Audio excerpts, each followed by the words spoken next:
Mes chers concitoyens, bonsoir. Merci d'être présents pour notre 12e point d'information. Covid, cela va faire 15 jours que nous sommes confinés et nous l'espérons sincèrement que ce n'est pas pour rien, que nos commerces de proximité qui souffrent commencent à éprouver de grandes difficultés. L'activité économique pourrait baisser de 12% en novembre. Je salue la présence de Caroline Pister, notre généraliste à Reichstett, qui a accepté de revenir pour nous parler du Covid-19. D'un point de vue médical et surtout pour répondre aux questions que vous pouvez vous poser.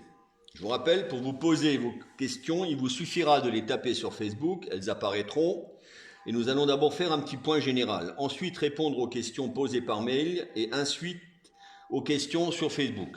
C'est un peu particulier ce soir, mes chers concitoyens, parce que après le point Covid, je ferai un point géothermie, un peu dans le style Covid, c'est-à-dire je vous exposerai les informations que j'ai et je répondrai aux questions que vous pouvez vous poser.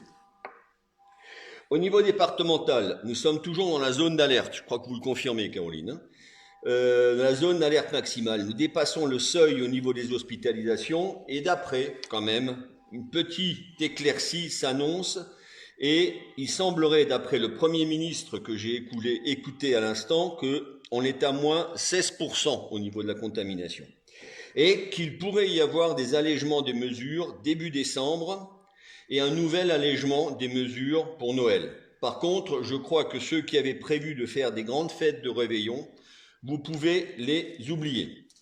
Voilà un petit peu les nouvelles générales. Je vais revenir un petit peu au niveau des structures. Alors les structures, on ne va pas rentrer dans le détail, mais ma collègue Michel Meyer m'a fait un petit peu un point des structures dites sociales.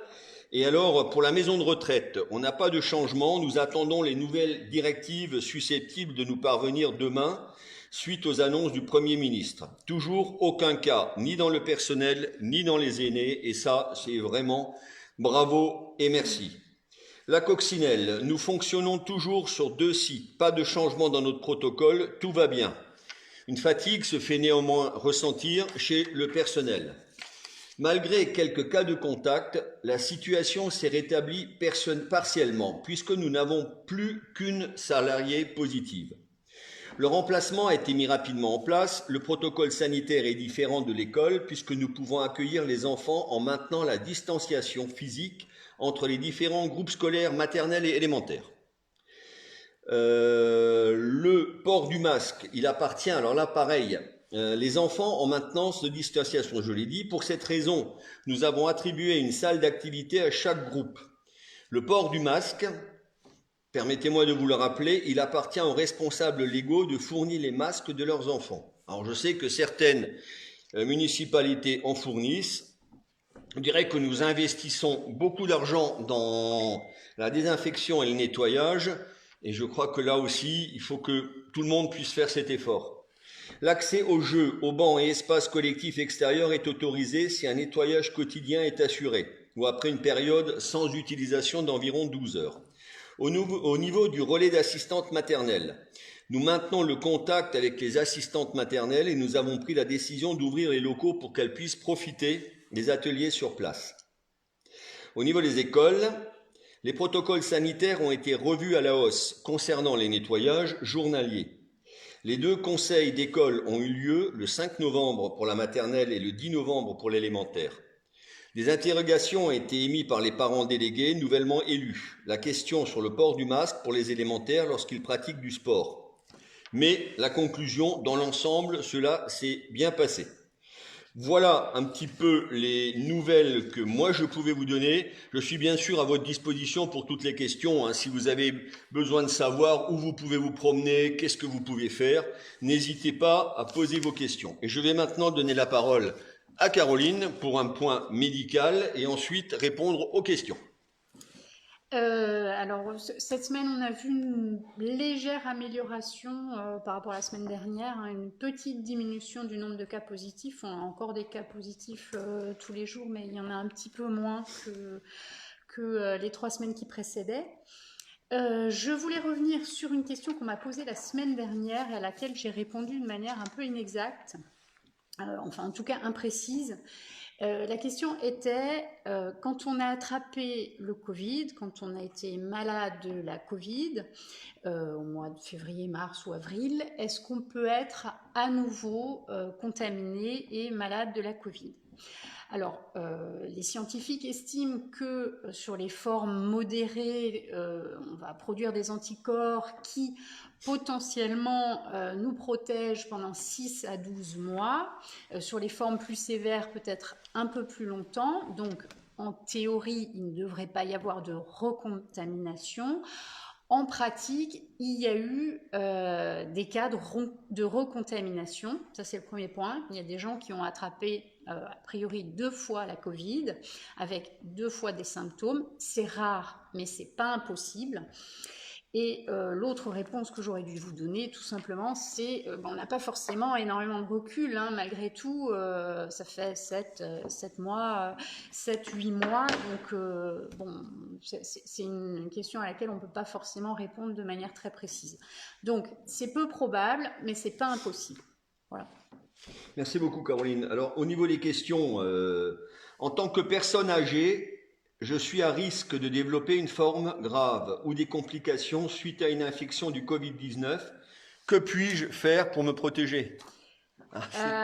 Oui, alors oui, c'est sûr que l'âge, effectivement, c'est le principal facteur de risque de complications et de formes graves.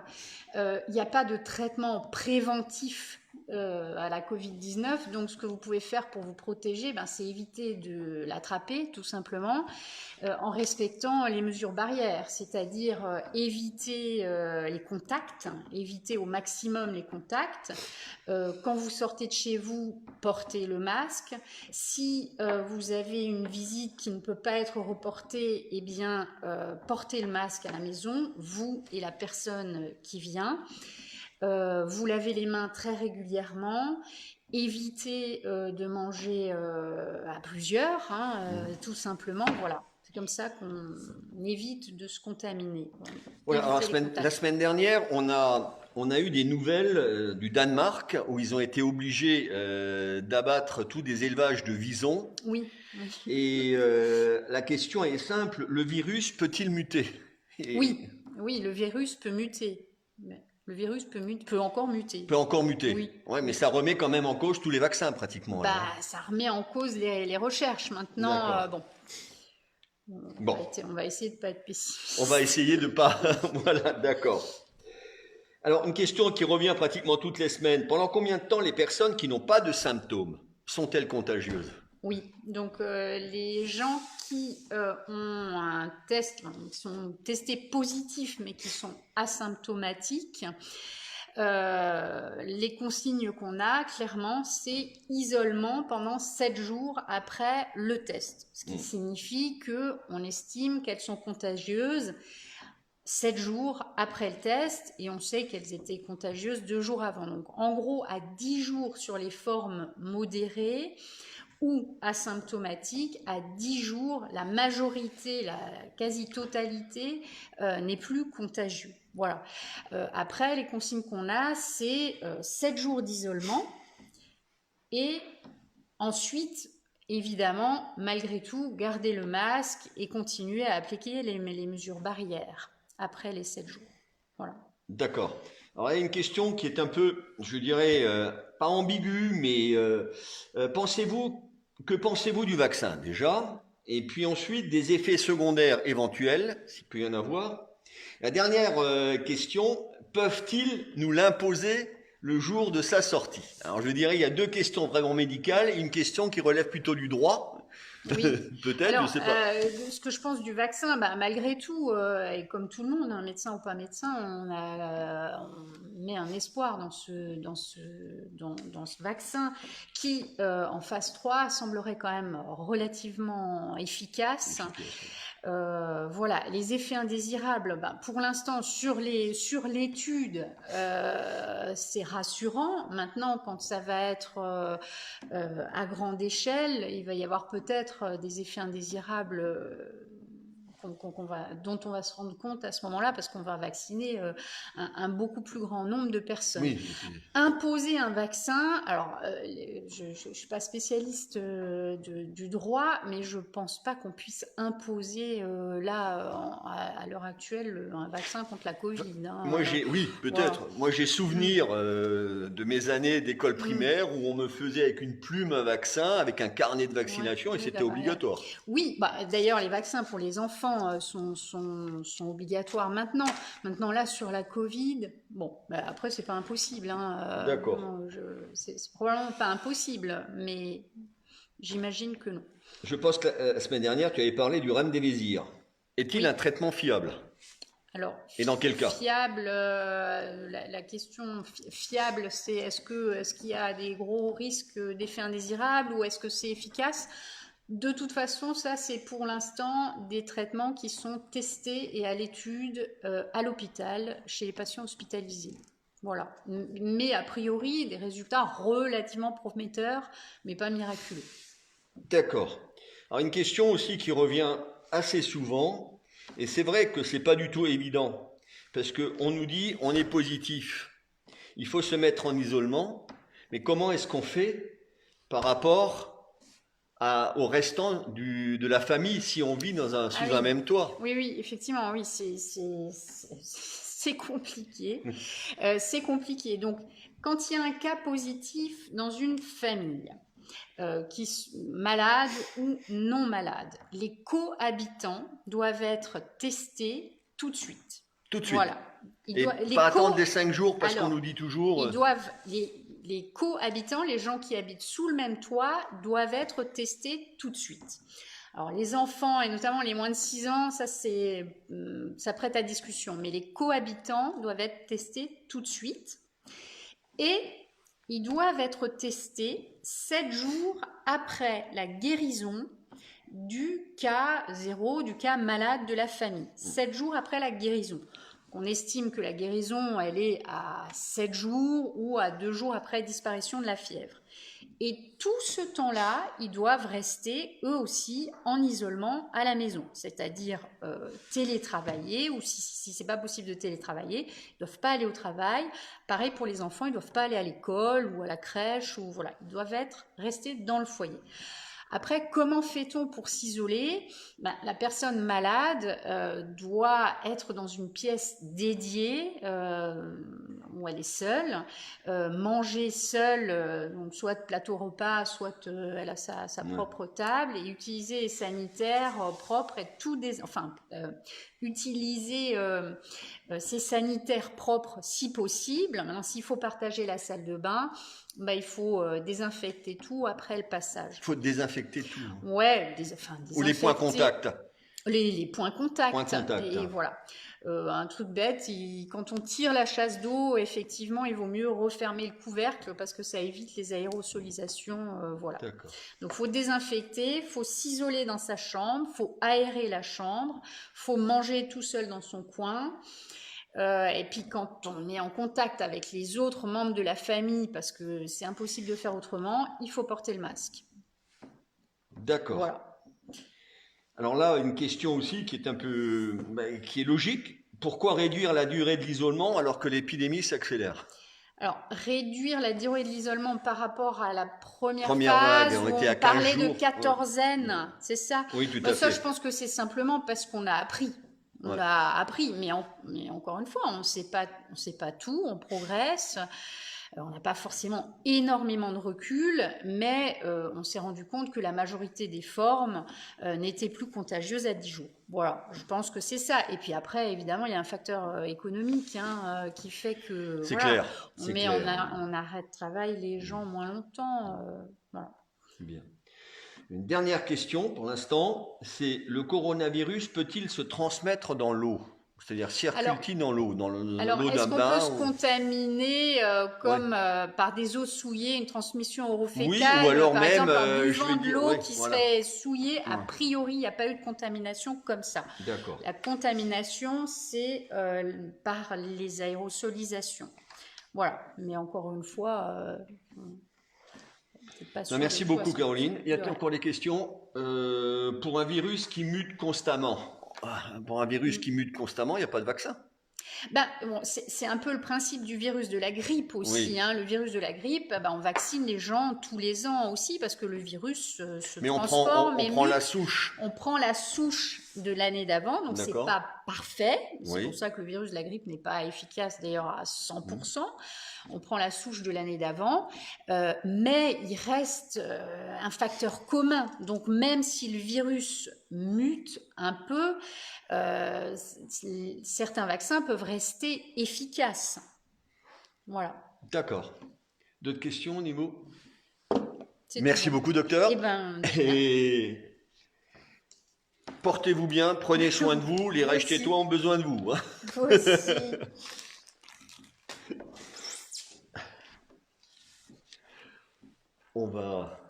Je vais attendre. Hop.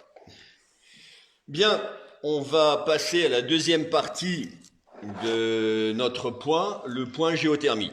Je sais que c'est un point qui est très clivant. On est sur le pont depuis, je dirais depuis le 28 octobre, date des premiers séismes, et j'ai un certain nombre d'éléments à vous communiquer, mais n'hésitez pas à intervenir à travers Messenger et à travers Facebook, de manière à ce que on puisse vraiment avoir un échange. Je vous rappelle, je ne vais pas faire toute la genèse de l'histoire, mais l'autorisation d'exploiter le site géothermique de Vendenheim date du 15 avril de 24 mars 2016. J'ai ici l'arrêté préfectoral du 24 mars 2016 autorisant et réglementant l'ouverture des travaux miniers sur ce site. Je rappelle aussi, mais on ne va pas rentrer dans la polémique tout de suite, que les conseils municipaux de Vendenheim et de Reichstätt ont émis un avis défavorable. Les délibérations sont ici. Nous avons même fait un recours amiable auprès de la préfecture. La réponse du préfet, elle nous est parvenue le 4 juillet 2016 en disant tout simplement: aucun de ces éléments n'est apparu toutefois de nature à remettre en cause le sens de ma décision, c'est-à-dire d'autoriser le site. Je dis ça non pas pour nous dédouaner ou quoi que ce soit. Je sais bien qu'on est les élus avec mes collègues maires de proximité et que c'est normal que vous vous adressiez à nous. Mais simplement pour remettre un petit peu l'église au centre du village, c'est un forage qui est sous le coup de la loi des travaux miniers, qui est du seul ressort de l'État. Alors voilà, les forages ont donc commencé. Les puits, les deux puits sont terminés depuis à peu près février 2020. Depuis février 2020, il n'y a plus de forage. Alors, nous avons eu un premier incident qui était le 12 novembre 2019. C'était un séisme très important de l'ordre de 3 et qui a entraîné l'arrêt, je dis bien non pas l'arrêt des forages, parce que les forages ont continué jusqu'en février 2020, mais toutes les arrêts d'injection ou de poursuite d'études. Aujourd'hui, cet incident, malgré les nombreuses commissions d'experts qui ont été mises en place, il n'est pas encore prouvé que c'était un phénomène induit ou un phénomène naturel. Première chose.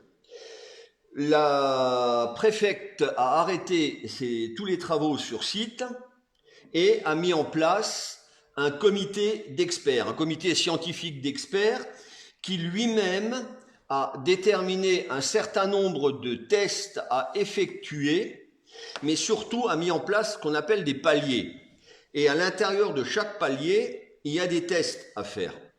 Ces tests ont commencé début octobre et on se rappelle tous l'incident du 28 octobre qui a entraîné des secousses sismiques supérieures à la norme. Je vous rappelle la norme qui était définie dans l'arrêté préfectoral. La norme, elle est simple. À partir de 1,5 sur l'échelle de Richter, on est en situation d'alerte. À partir de 2, il y a des rapports qui sont faits et on doit envisager l'arrêt progressif de l'installation. Je dis bien l'arrêt progressif. On a quand même assisté à un nombre de dépassements assez important et donc la préfète a ordonné l'arrêt. Alors qu'est-ce qui s'est passé en fin de compte? Alors là pareil, je ne suis pas un ingénieur minier, des travaux miniers, je fais que en fin de compte un peu essayer de comprendre ce qui a pu se passer et vous le retransmettre dans un langage que moi j'ai compris. Alors s'il y a des spécialistes parmi vous, excusez-moi, mais je vais employer ma terminologie. Tout simplement, ce comité d'experts a demandé à la société Fonroche d'effectuer un nombre de tests X pour arriver à valider le premier palier. Dans ces tests, il y avait ce qu'on appelle un test de traçage qui consiste à injecter du produit pour voir un petit peu la circulation et avant cela un test d'interférence où on réduit progressivement la pression sur un puits par rapport à l'autre. Ce qui s'est passé, c'est que normalement quand on fait un test comme cela, ça se fait sur plusieurs jours. Là, ça s'est fait sur un nombre d'heures. Alors, je ne vais pas rentrer dans les détails, ce n'est pas à moi de le faire, parce que je ne maîtrise, désolé, mais je m'en excuse, pas assez le sujet. Mais ce qui s'est passé, c'est que tout simplement, on l'a fait en fin de compte, ce test d'une manière beaucoup trop courte. Comme on dit, le site n'était pas préparé, bassin en bas, et donc on a eu des réactions de la part de la Terre. C'est ce qui est pratiquement logique. Et donc, à partir de là, bien sûr, tous les tests ont été arrêtés et aujourd'hui, la Terre continue à bouger. Oui, mais ce qu'il faut savoir, c'est qu'il n'y a plus de travaux en cours. Mais la Terre continue à bouger. La seule chose qui a été faite, c'est ce qu'on appelle une pression artésienne, parce que les puits sont pas vides. Il ne faut pas croire que les puits sont vides. Les puits sont toujours remplis d'eau. Alors bien sûr, c'est pas de l'eau potable quand on est à 4300 mètres, mais c'est de l'eau très acide, alors avec des blindages, il n'y a pas vraiment de soucis canal phréatique. Mais simplement, les puits sont sous pression artésienne, à peu près à 44 mètres cubes heure. Voilà. Et plus personne ne touche à rien du tout pour l'instant. Mais je suis d'accord avec vous, et c'est ce qui nous inquiète aussi, les élus, mais également, et je comprends que la population est inquiète, c'est que la Terre continue à bouger. Alors voilà, on nous dit que c'est normal, quand vous donnez un coup de pied dans une fourmilière, le temps qu'elle se remette en place, ça bouge. Bien, je peux le comprendre. Donc voilà les informations dont moi je dispose au jour d'aujourd'hui. Tout est arrêté, ça c'est clair, mais on continue à bouger. Et donc, excusez-moi, mais on est quand même très vigilant. Et demain, nous avons encore un rendez-vous avec Madame la préfète. Nous allons l'interpeller. On ne peut pas lui dire arrêtez tout, parce que tout est arrêté. Mais ce qu'on veut, c'est de savoir comment ça va continuer, parce que c'est ça qui nous intéresse. Voilà ce que je pouvais vous dire. Alors bien sûr, je vais tout de suite répondre à une question qui a été posée de nombreuses fois. Qu'est-ce que je fais si je constate des fissures dans ma façade? À l'époque, je tiens tout de suite à vous dire que nous avions sollicité la société Fonroche en 2016 et dans le cadre d'un courrier que la société nous a fait le 26 septembre, protection des citoyens, constat d'huissier à réaliser sur les 500 maisons les plus proches de la zone d'activité du projet, doublement du seuil d'assurance en responsabilité civile, travaux et exploitation de 50 à 100 millions d'euros et mise en place d'un dispositif de prise en charge immédiat par Fonroche Géothermie envers le citoyen intervenant jusqu'à hauteur de 500 000 euros, activable en cas de sinistre. Bon, vous me direz, ça vous fait peut-être une belle jambe si la maison s'écroule. Mais enfin, je vais vous dire qu'il y a quand même des garanties. Si vous constatez des fissures dans vos habitats, alors prenez note, je vous laisse un peu prendre un stylo, je vous laisse 5 secondes ou 10 secondes. Vous allez sur le site http://www.géothermie Geoven, Geoven.fr/.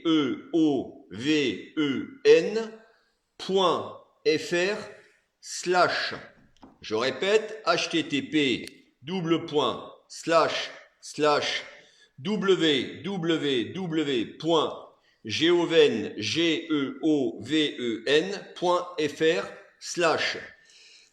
Vous tomberez sur le site de la géothermie Vendenheim, vous cliquez dans Contact, vous rentrez vos coordonnées, vous exposez votre cas. Si vous voulez y joindre des photos, il n'y a pas de souci.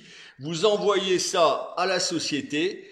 J'ai eu le directeur en téléphone qui m'a dit qu'il s'engage à prendre rapidement contact avec vous. Vous pouvez également en même temps, bien sûr, faire une déclaration à votre assurance. Voilà ce que je voulais vous dire. Avez-vous, maintenant je vous laisse un peu poser des questions parce que je crois que c'est surtout à vous d'en poser. Y en a-t-il, Nicolas? Bon, alors écoutez, s'il n'y a pas de questions, je considère que vous avez peut-être compris mon explication qui n'était sûrement pas des plus convaincantes, hein, mais nous ne sommes pas convaincus nous-mêmes et je tiens quand même à rappeler un certain nombre de points. Je lis, bien sûr, que les maires doivent faire cesser. Les maires sont à côté de la population. Le maire de Vendenheim habite Vendenheim, le maire de Reichstett, il habite Reichstett. Donc, nous sommes tout à fait partie prenante. Hein. C'est-à-dire que si votre maison s'écroule, la nôtre peut s'écrouler aussi. Ne croyez surtout pas qu'on n'est pas partie prenante. La deuxième chose, c'est que, je répète, nous n'avons pas un pouvoir décisionnel. Tout ce qui est de droit minier dépend directement de l'État. Donc, la seule aujourd'hui autorité qui peut arrêter complètement l'exploitation du site, c'est l'autorité qui a donné l'autorisation. Et c'est l'arrêté préfectoral de 2016. Voilà ce que je pouvais vous dire au jour d'aujourd'hui. Nous avons une réunion demain à 14h avec Madame la préfète. Je vous tiendrai bien sûr au courant la semaine prochaine de ce qui s'y est dit. Hein, on est absolument, et je crois que là on est unanime, les maires, que ce soit de la Vansenau, que ce soit de Vendenheim ou de Reichstett, on ne cache pas d'informations. On veut jouer la transparence. Si vous avez des questions, je crois que je peux pas faire mieux. Vous avez mon mail. Beaucoup ont mon 06 parce qu'on me réveille à 6h du matin pour me dire que ça a tremblé. Oui, je constate que ça a tremblé. Je comprends votre ressenti. Je comprends que ce soit anxiogène. Alors, je réponds directement à une question. Un arrêt définitif est-il envisageable?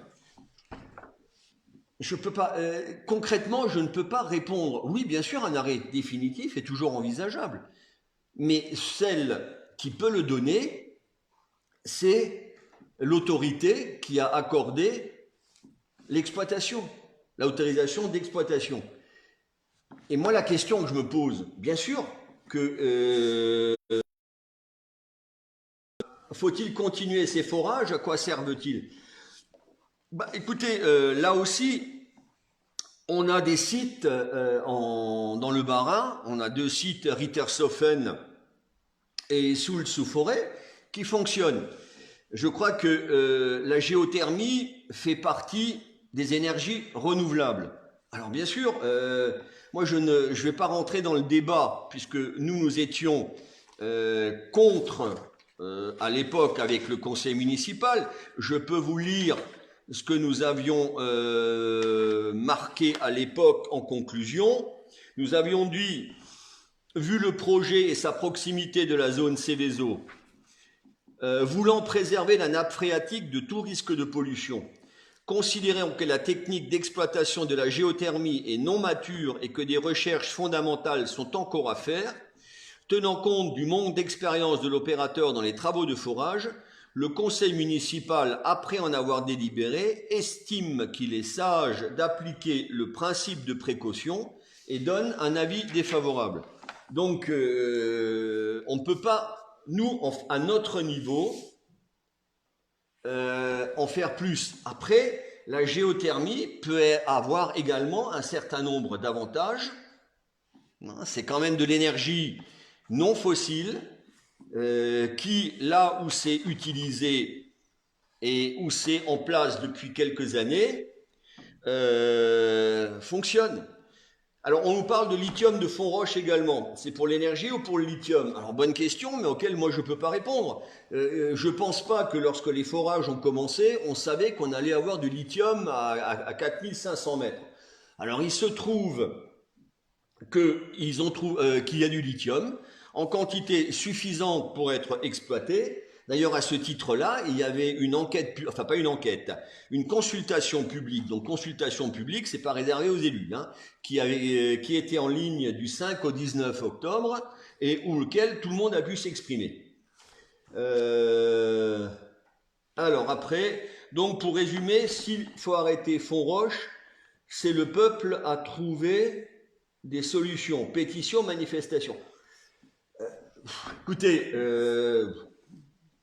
le peuple est souverain et je ne vais pas aller contre ce que veut le peuple, je suis l'élu du peuple. Si vous pensez, vous, personnellement, que manifester, vous enchaîner à la grille de Fonroche va faire que le site peut s'arrêter, écoutez, ça c'est votre avis et c'est votre action, ce n'est pas à moi d'entraver l'action du peuple. Après, voilà, on peut dire aujourd'hui, nous, au niveau des maires, on a demandé, ce qu'on demande, en fin de compte, c'est un arrêt des tests et une reconsidération scientifique du site afin de mettre les gens en sécurité. Moi, je vais vous lire juste un extrait de l'arrêté préfectoral, je l'ai repris et je l'ai souligné. Le seuil d'une magnitude de 1,5 sur l'échelle de Richter, donc ça c'est les phénomènes microsismiques et géodésiques. Donc déjà dans l'arrêté, le préfet disait qu'éventuellement il pouvait y avoir, durant le forage, des séismes. En effet, lorsque la jurisprudence, on nous dit que sur Soultz sous Forêt et également sur Rittershofen, quand ils ont foré, il y a eu des micro-séismes. Mais là, dans l'arrêté, il est clairement dit que le seuil d'une magnitude de 1,5 est défini comme étant le seuil à partir duquel une vigilance renforcée est mise en place. Le seuil d'alerte de magnitude 2 est défini comme le seuil à partir duquel la DREAL demandera aux pétitionnaires de fournir l'ensemble des données des 4 stations.